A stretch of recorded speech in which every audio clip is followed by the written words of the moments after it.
Sir आजकल मैं online ना काफ़ी ऐसी वीडियोज़ देख रहा हूँ सोशल मीडिया पे जो पेनिस एनलार्जमेंट सर्जरीज़ हो रही है बाहर और मतलब लड़के तो भाई जा जाके करवा भी रहे हैं। तो इसके बारे में सर आपका क्या कहना है? आई थिंक इंडिया में आप ही हो जो ये कर रहे हो सर्जरी। इसके बारे में सर आपका क्या कहना है? जी हाँ। अच्छा क्वेश्चन है। इसके बारे में जागरूकता वैसी चाहिए जैसे बाकी लोगों में अलग चीजों की जागरूकता चाहिए। पेनिस वो ऑर्गन है जो ऑर्गन की साइज अलग अलग लोगों में अलग अलग होगी। इरेक्शन में कुछ और साइज होती है, बाकी शीतल टाइम में बहुत छोटा दिखता है क्योंकि उसमें ब्लड सप्लाई नहीं होती, वो उत्तेजना नहीं होती तो दिखता है। मुश्किल क्या है, बहुत बार लोग डिस्मोर्फोबिया, ये इस घबराहट में कि उसका वो है, ऑनलाइन में ये देखा, वीडियो में देखा, पोर्नोग्राफी में देखा, ये ऑर्गन को बड़ा करना चाहते हैं। बड़ा करके क्या करेंगे आप? कोई चीज उतना ही चाहिए जो साइज होना चाहिए।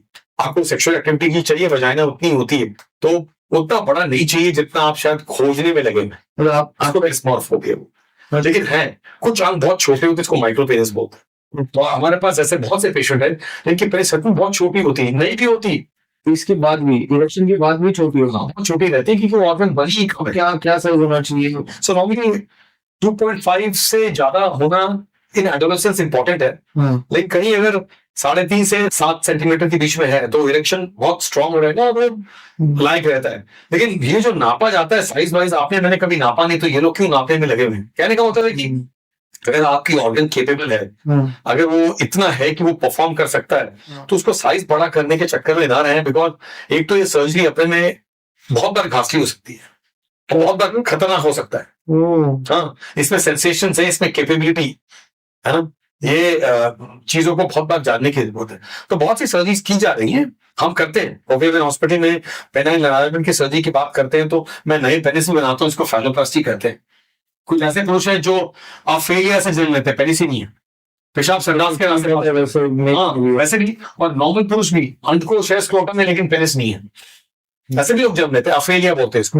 तो छोटे पेनिस भी होते हैं, बहुत से कारण, हाइपोस्पेडियास, एपिस्पेडियास, उनकी पेनिस को इलाज करना, नए पेनिस बनाना, वो सब चीजों को फैलोप्लास्टी बोलते हैं, पेनाइन एनलार्जमेंट बोलते हैं। वो अवश्य अवेलेबल है।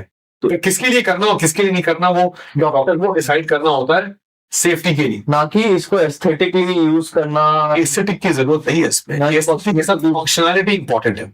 तो ऑर्गन बहुत छोटा है, नहीं है, इंजुरी हो गई है, पेनिस की कैंसर के बाद निकाल दिया गया पेनिस, उनमें नहीं, उनमें करते हैं। लेकिन ये बहुत जरूरी है जागरूकता की, फैशन के लिए और कॉस्मेसिस के लिए और एस्थेटिक के लिए पेनिस को इलाज करे जा रहे हैं, ऑर्गन में गड़बड़ भी हो सकता है, फिर आप लौट नहीं सकते। एंजाइटी की वजह से उसने वो अवेयरनेस, सच्चाई नहीं पता, अवेयरनेस के कारण ये सब चीजें होती है। स्टार्टिंग में तो मैन दिखाने के लिए खुद को, अगर आप सिर्फ पेनिस एनलार्ज करो तो नहीं, जरूरी नहीं है। डिस्मोर्फोबिया की ट्रीटमेंट करने से ये जो है कि क्या bigger penis equal to more satisfied woman, क्या ये नो नेवर, ये सर जस्ट नेवर। क्यों? क्योंकि जो वजाइना होती है उसके आउटर 1/3 या आउटर पार्ट में ही सेंसेशन होता है, इनर पार्ट में कोई खास सेंसेशन नहीं होता। It's only a volume overload, है ना। तो ये ऐसा नहीं है कि longer penis will satisfy a woman kind of thing. अब ये सब चीजें मिथ्या हैं, इंसान इतनी मिथ्याओं में लोग रहते हैं। ये तो आजकल ये सब बनता ही जा रहा है, तो बनावटी चीजें बन रही है और इसको लेके बनाया जा रहा है, पर मेडिकल साइंस में ऐसा कुछ कभी कहा ही नहीं है।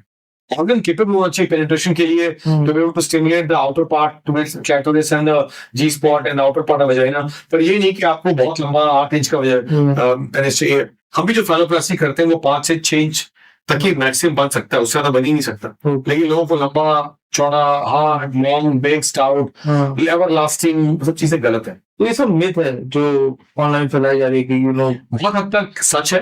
जो मेडिकल कारण से की जाती है, मैंने बताया किसी की पेनिस ही नहीं है, किसी की पेनिस इंजुरी, एक्सीडेंट या बर्न्स में खराब हो गई, किसी की पेनिस में कैंसर तो काटा गया था आधा या पूरा, किसी के घाव होते, किसी को टीबी से पेनिस खराब हो गया था, किसी की पेनिस बचपन से छोटी रही है, हार्मोन्स ही नहीं थे, टेस्टोस्टेरोन नहीं था, हार्मोन्स नहीं था, पेनिस माइक्रो पेनिस ही रह गई। किसी की अलग तरह की गुप्तन की प्रॉब्लम थी, हाइपोस्पीडियस, एपिस्पीडियस। इन सब में पेनाइल एनलार्जमेंट की ट्रीटमेंट अवेलेबल, सर्जरीज हैं, की जाती है और बहुत से लोग कर रहे हैं भारत में, दुनिया में। लेकिन वो कॉस्मेसिस के लिए आप ऑर्गन को मोटा, चौड़ा, लंबा, फैट इंजेक्शन, ये इंजेक्शन वो दिन बनाए जा रहे हैं, वो लास्ट नहीं करता। बाद में लंबी बम्पी पेनिस बनता है, बाद में आप आते हो, फिर वो एक दूसरा सा पेनिस को फिर संभालते हैं जो हम संभाल नहीं पाते। तो बहुत जरूरी है, बचना जरूरी है, इसमें गवर्न नहीं करना जरूरी है। तो इसमें लोगों को जागरूकता नहीं है, लोग सिर्फ टीवी ये वो देख के पहुंच जाते हैं। बहुत से लोग आते हैं पूरी दुनिया पर के सोशल मीडिया हमें किसको यूज करना है, किसको नहीं करना है, किसको क्या करना है, क्योंकि देखिए आप किस चीज को एडजस्ट कर चुके हो, किस चीज को एडजस्ट करने को तैयार नहीं, दोनों आपके लिए गलत है। बहुत जरूरी। सर लास्ट क्वेश्चन, कोई ऐसा केस आपने ईडी और इनफर्टिलिटी का डील किया है जो आप शेयर करना चाहोगे? अवश्य। सो पुरुषों में मिडिल एज में या यंग एज में इरेक्टाइल डिसफंक्शन, इनफर्टिलिटी अपने में एक तरह की एपिडेमियोलॉजिकल इशू बनी हुई है। पुरुष सफर करते हैं, एक तरफ इरेक्शन घटती जा रही है, दूसरी तरफ शादी हो चुकी है, अभी 1-2 साल भी हो चुके हैं, इनफर्टिलिटी चल रही है, तो दोनों तरफ से बहुत ज्यादा एंजाइटी है, पार्टनरशिप में बहुत गड़बड़ चल रहा है और उम्र भी बढ़ती जा रही है। बहुत बार लेट मैरिजेस हो रही हैं, लेट पार्टनरशिप्स हो रहे हैं, पार्टनर की अलग एक्सपेक्टेशन है, पुरुष की एक्सपेक्टेशन अलग है और दीवार बनता जा रहा है और परफॉर्मेंस नहीं हो पा रही।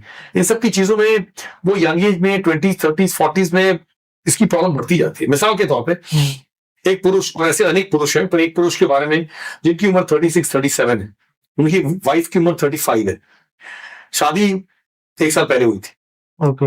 अब याद रखिएगा 40 के बाद औरतों में भी पीरियड्स कम होना शुरू हो जाता है, ओवास कम होना शुरू हो जाता है। हाँ। पुरुषों में भी 40 के साथ हार्मोन्स घटना शुरू हो जाता है और आप उस समय शादी कर चुके हैं, आपकी अंडरस्टैंडिंग, इमोशनल बॉन्डिंग बहुत अच्छी है, आप बहुत दंपति जीवन बिता रहे हैं, सेक्सुअली आपकी एक्टिविटी हो नहीं पा रही। फीमेल को वाजिनिस्मस था, वजाइनल पेन बहुत ज्यादा था, पेनिट्रेशन नहीं हो पा रहा था, एग्जामिनेशन हो नहीं पा रहा था, इसको रिफ्रैक्टरी वाजिनिस्मस कहते हैं। वजाइना इतनी टाइट है कि वो अलाउ नहीं करती पेनिट्रेशन, एग्जामिनेशन भी। तो ऐसा होता है, ये अनकॉमन नहीं है। हाँ। कि 7% ऐसी वजाइनास होती हैं जो बहुत ही टाइट होती हैं, फिजिकली भी टाइट नहीं होती लेकिन स्पाज्म होती है। हाँ। ऐसे कंडीशन में जनरल एनेस्थीसिया में बोtulinum टॉक्सिन के इंजेक्शन देने के बाद हमने वजाइना को जरा लूजनेस दिया, उसके मसल को लूजनेस दिया, कैविटी को नहीं।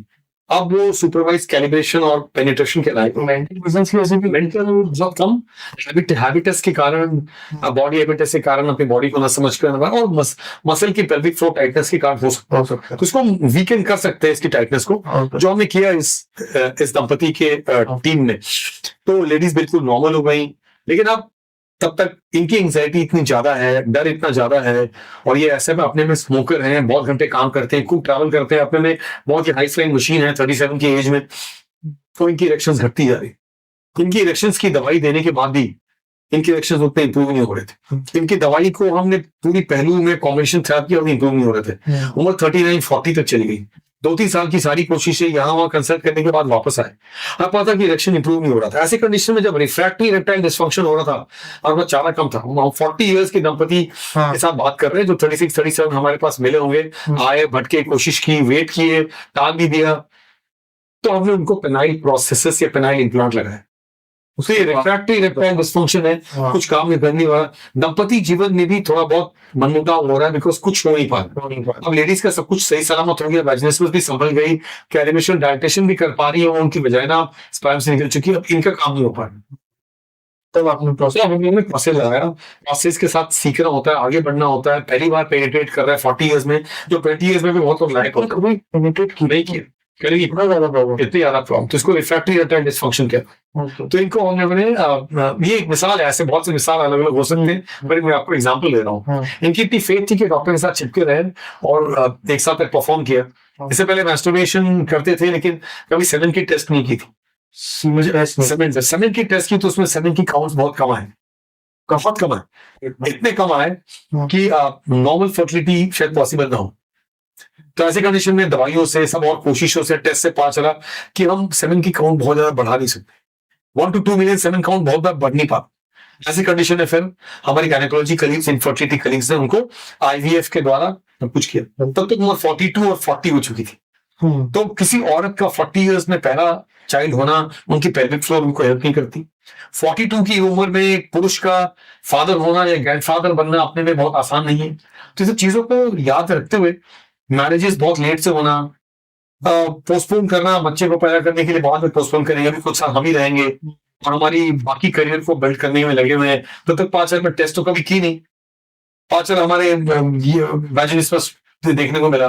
फिर देखिए इरेक्टाइल डिसफंक्शन रिफ्रैक्टरी बनी रही, ये ठीक किया तो वो ठीक नहीं था, वो ठीक किया तो 5 साल कुछ और था। तो कुछ जरूरी नहीं कि इस तरह के केसेस देखने को मिले, पर ये कपल को बहुत फेथ था, बोला आप ठीक करके ही छोड़ोगे।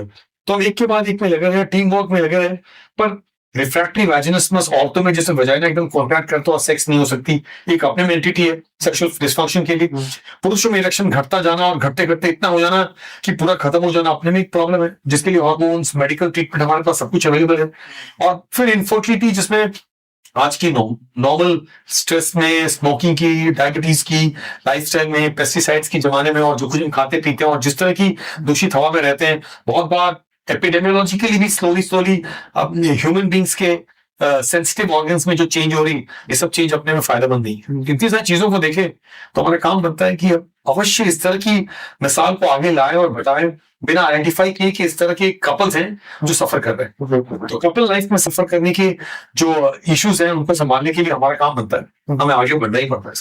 ठीक सर, तो इन तरह मुझे समझ में आया कि आपको प्रॉपर कपल्स के साथ काम करना पड़ता है ये प्रॉब्लम सॉल्व करने के लिए, एक जन का नहीं। हाँ, तो इसमें कपल फिनोमेना है, फर्टिलिटी और एंड्रोलॉजी में सेक्सुअल डिस्फंक्शन से कपल फिनोमेना। सर कोई ऐसा टेस्ट है जिससे पता चले कि अगर आपको इरेक्टाइल डिस्फंक्शन है तो क्या उसका फिजिकल है या मेंटल रीजन है? तो ऐसा कोई स्पेशल मार्कर है कि आपकी फर्टिलिटी लो है उसकी वजह से आपका सेवन एनालिसिस बताती है कि आपकी स्पर्मेटोजोआ कितनी अच्छी है, मतलब कितने लायक है कि आप क्वालिटी पता चलता है, बस बट उससे ये नहीं पता चलेगा। हार्मोन्स अगर अच्छे नहीं है तो हार्मोन्स को भी हम टेस्ट करते हैं, प्री मैरिटल या मैरिटल टेस्ट में सब की जाती है, पर ऐसी एक कोई टेस्ट नहीं बनी जिससे पता चले कि अभी तो मैंने आपको कहा कि एआई कभी भी डॉक्टर को रिप्लेस नहीं कर पाएगा। डॉक्टर देखेगा, इनको 1+2 देगा, उनको 2+2 देगा, इनको AB देगा, उनको XYZ देगा, right approach to right individual, यही मेडिकल साइंस है।